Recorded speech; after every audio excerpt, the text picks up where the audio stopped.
So I'm not making another late video.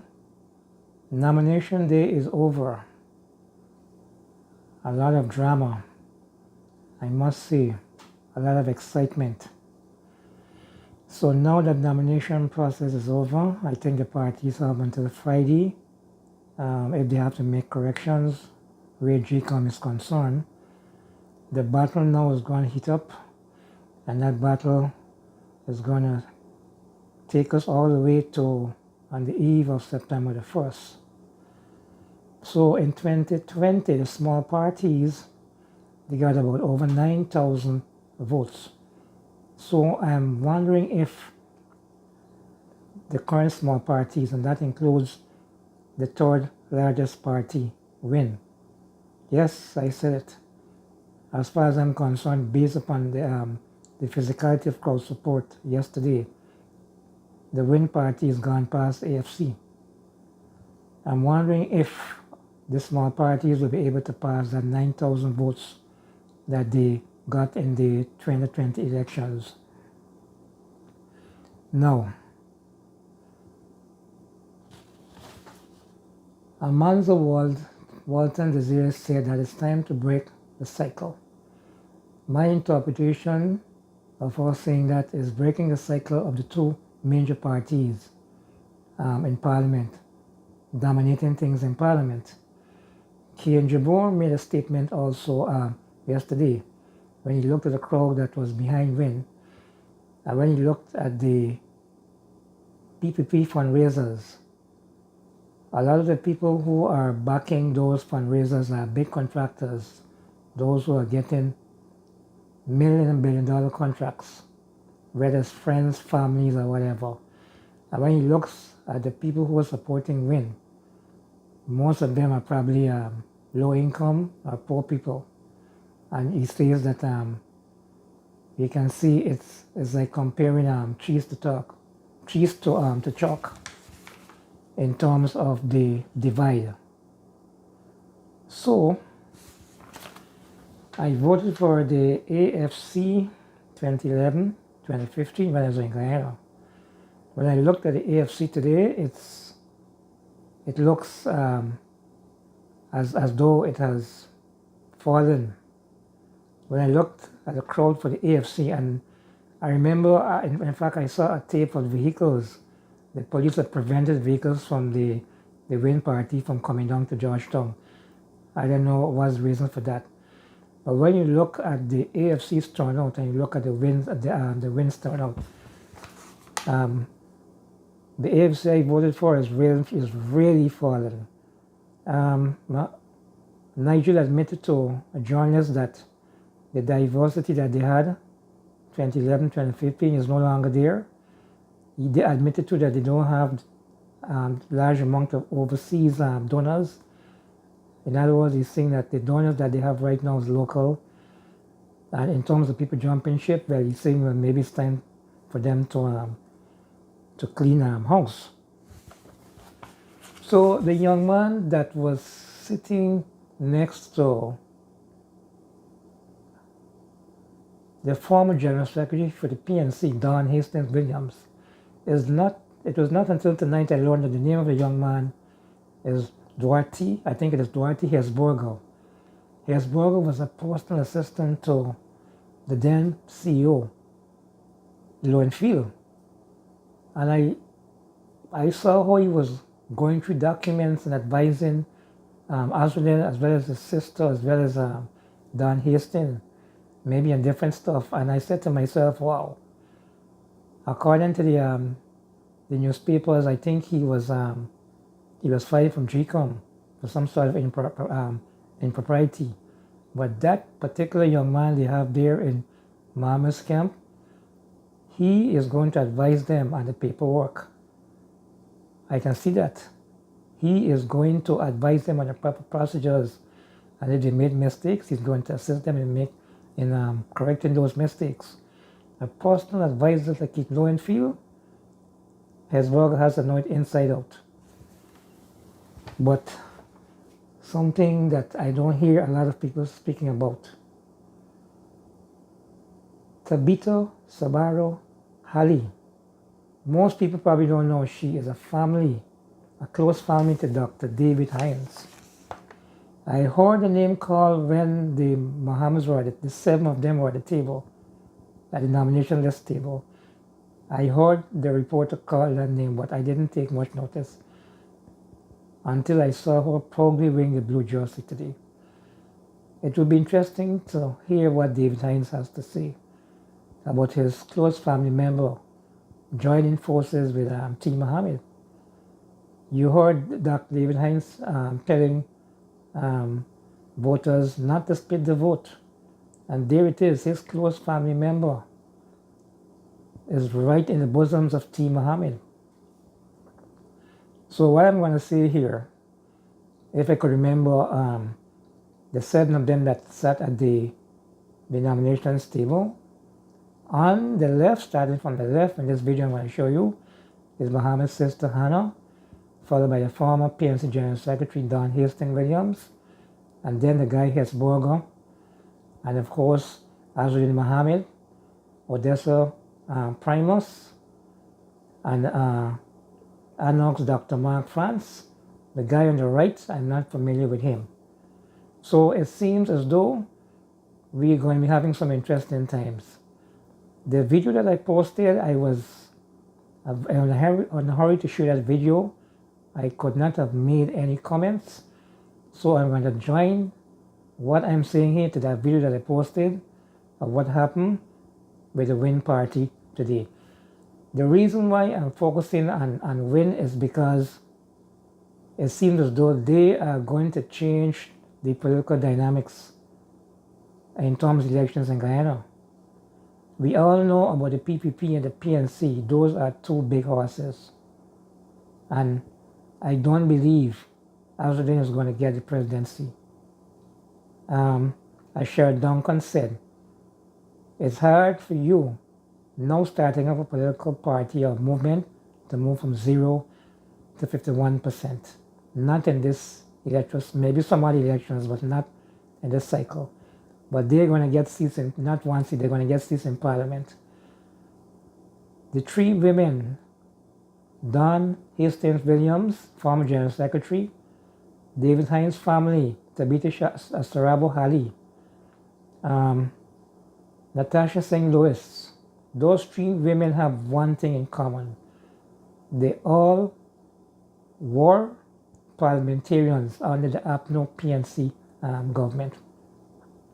I could remember when the WPA pulled to the coalition, Tabitha Sarabo Hali went and formed her own party, the Guyana Builders, and David Granger was the one who made certain that she was back as a member of parliament. So, interesting times ahead. Let's see what is going to be the next move. And I'm certain that all Guyana should be glad that people can choose whatever party they want to join. Whichever party people want to vote to, let them vote whichever party with no victimization and no recriminations. Enjoy. Mohamed's party is the larger party, one of the larger parties to present its list to the Guyana Elections Commission. It will be interesting to know who his prime ministerial candidate will be. Again, we have our suspicions, but only he can confirm.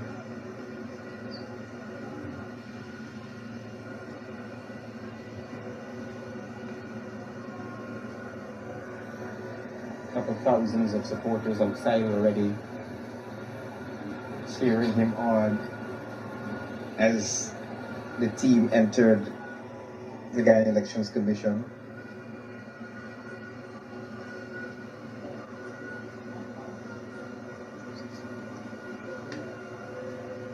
Waiting to hear a little bit more.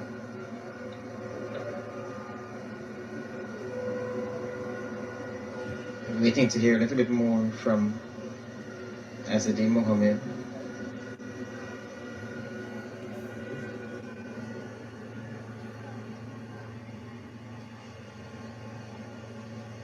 In blue, As you would have seen throughout the day, various party supporters and members came in the colour of their party. So we had green for APNU, red for the PPP, yellow for AFC, purple for Forward Guyana Movement, a darker shade of blue for the ALP, and now we have those clad in blue here supporting the WIN party. So we see members, representatives of WIN engaging representatives of the Guyana Elections Commission, and in the room beyond the persons you're looking at right now, there are other crucial stakeholders. You have various observers, you have members of GCOM, commissioners of GCOM, that would be the 3 from the government and the 3 from the APNU opposition. You also have the chairwoman of GCOM, retired Justice Claudette Singh. She is sitting just behind the representatives of the political party, overlooking what's happening. So that's Justice Claudette Singh sitting right behind them, overlooking what is unfolding here. And you have the 7 representatives of WIN engaging representatives of the Guyana Elections Commission, presenting their list of candidates. Shortly, you will hear from those representatives as they leave this building. We will get confirmation on whether they are contesting in all 10 administrative regions and that they're contesting the general elections. And we perhaps will be able to hear more about the party's plans and who are some of their candidates as they engage members of the media. Of course, what's unfolding here is the nomination day. What are your priority areas, if you can? We will invest in the people. 59 years, no electricity, no water, housing. Persons can't even get access to their house lots. They claim 50,000 house lots, yet thousands of persons can't even locate, can't even go to their house lots. Prime Ministerial candidate, who is that? Very short. We see Tabitha Sarabu came out here today. Is she a consideration? Maybe. Mr. Mohamed, why should Guyanese vote for someone like yourself who has been sanctioned by the United States? And we heard of a lot of the implications for the financial sector of the country and its integration in the wider world. Why should Guyanese vote for you? Well, remember, at the end of the day, I'm the only one looking out for the Guyanese. I'm the only one representing. So that is why the Guyanese, they believe in me and they trust me to be the leader for them. But you're facing serious accusations by the U.S. government, which led to those sanctions. What can you say to people to convince them that they should still give you their vote? Well, at the end of the day, most likely everything will be approved here. It's a sovereign. So do you think those sanctions matter? The sanctions matter when it comes to my businesses. Mohamed's Enterprise and HINDS World Incorporated. Do you think you're putting Guyana at risk? No, sir. Why not? What's that? Why do you think? The government is putting Guyana at risk. What does that mean? I'm a Maduro puppet. What kind of hits do you think that has taken for your campaign? Well, you know where that came from. You know where that came from. We all know they spent close to $70 million Guyana dollars with taxpayers' money, with your money, with our money. And they sent up the messages to spread 2 lies. Simple. That's it. When are you Mr. Mohamed? Campaign, sir? Very soon. How soon will you host a press conference? Very soon. Mr. Mohamed, is the sanctions affecting your ability to fund your party? No, sir. How are you funding the party? I still have some of my savings that I'm using to assist my fellow brothers and sisters and for me to survive on. Although the government shut down all my local businesses. But you're a billionaire, you're not a regular man, so you have a lot to survive on. Right. Sir. But tell me, sir, in terms of these sanctions and even the charge you're currently facing locally, don't you think that could affect you? No, and sir. why not? That cannot affect me. Why? So are you concerned about Guyana is like a an sovereign extradition state. request? It's a sovereign Oh, so state. you still believe in the sovereignty of Guyana? With my businesses. With my business. Mr. Mohamed, there's a report that you might be arrested before the elections. Are you prepared for that? God is in charge. I don't know of that. I don't know of that. Mr. Mohamed, you seem short on policy, and these elections, people want to know what's in it for You them. think so? But tell us the policies. Are you bluffing your way to the presidency? Why would I do that? You tell me. I want to know what are your policies. I mean, that's important. What I know, my policies will better anything that the But can you government give us will an do. indication of Are you going to be having a manifesto release soon?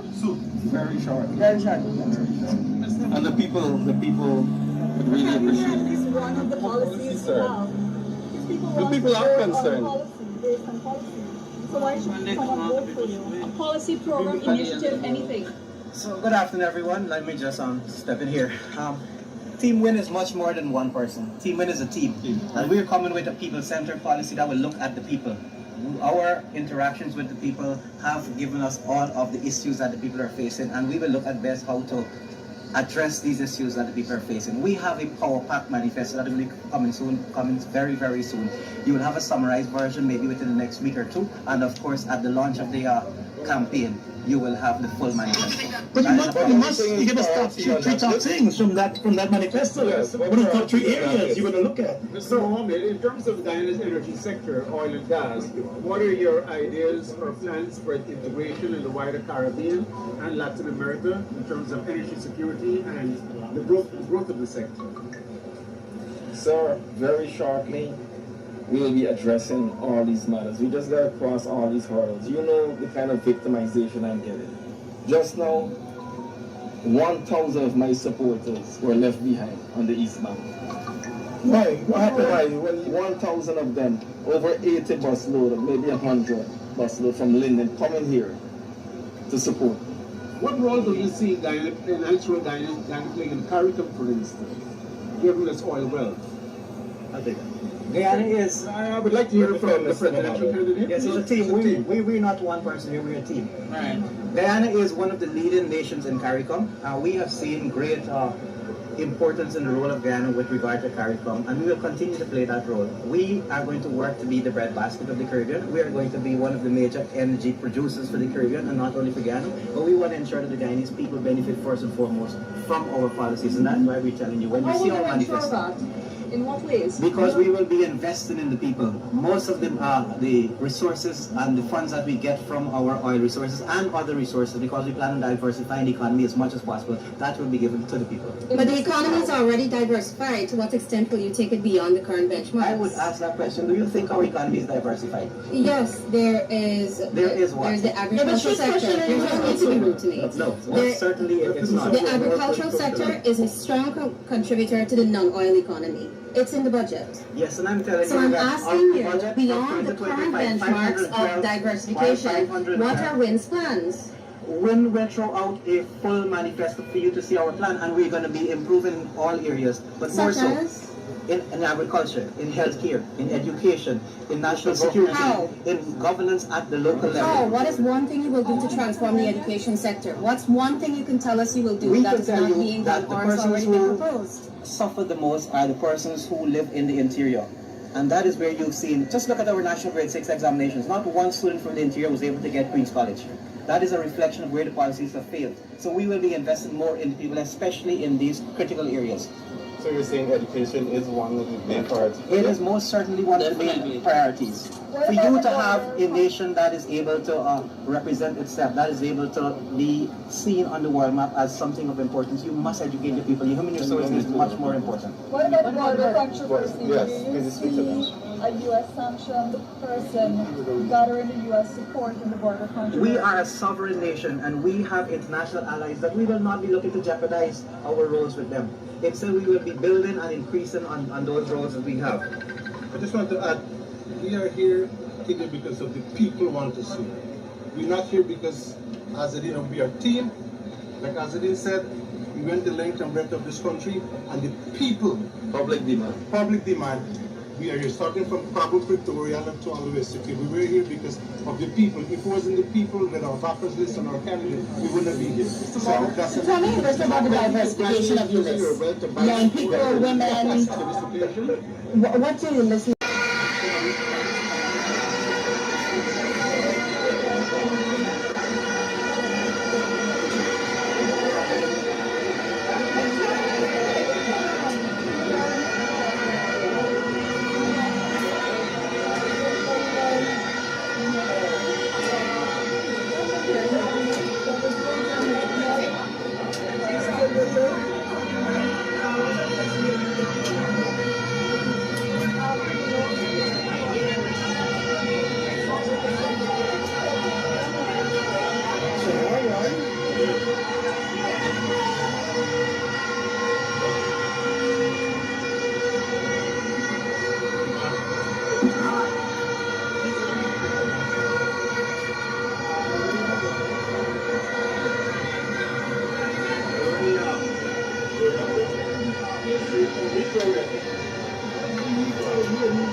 This man is coming alone. He's going 1 vote. 1 vote.